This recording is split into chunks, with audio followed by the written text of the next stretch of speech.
नमस्कार, मैं दुष्कर उपाध्याय। अमेरिका के राष्ट्रपति ट्रंप की ये आदत हो गई है कि सरपंच बनने की होड़ में ये कुछ भी झूठ बोल जाते हैं। जब मन करे तब किसी भी मुद्दे पर पलटी मार जाते हैं। कभी अपने सबसे बड़े दुश्मन को गले लगा लेते हैं तो कभी सबसे जिगरी दोस्त को दुश्मन बना लेते हैं। यानी कि ट्रंप एक ऐसे नेता हैं जिनसे दोस्ती करना एक बड़ी भूल है।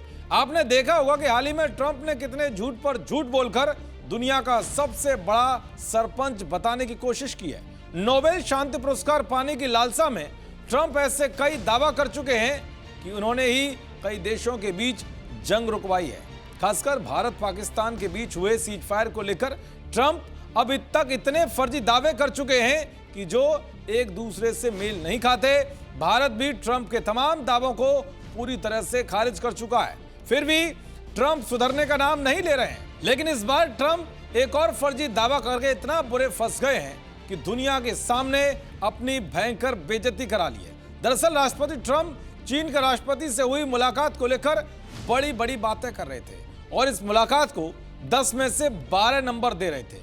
लेकिन इसी बीच उन्होंने अपनी सरपंची वाली हरकत को अंजाम देकर खुद ही किरकिरी करा ली। चीन के राष्ट्रपति शी जिनपिंग ने दुनिया के सामने ट्रंप के उस दावे को खारिज कर दिया जिसमें उन्होंने कहा था कि चीन कंबोडिया और थाईलैंड के बीच शांति स्थापित करने में शामिल नहीं है।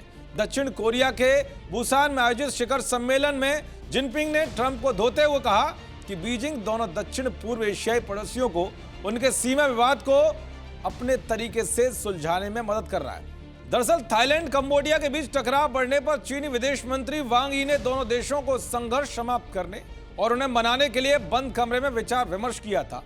चीन के थाईलैंड और कंबोडिया दोनों देशों के साथ ही अच्छे संबंध हैं। चीन के ही दबाव में दोनों देशों के बीच पहले भी झड़पें रुकी थी। खुद जिनपिंग ने कहा था कि चीन लंबे समय से थाईलैंड और कंबोडिया को उनके सीमा विवाद सुलझाने में मदद कर रहा है।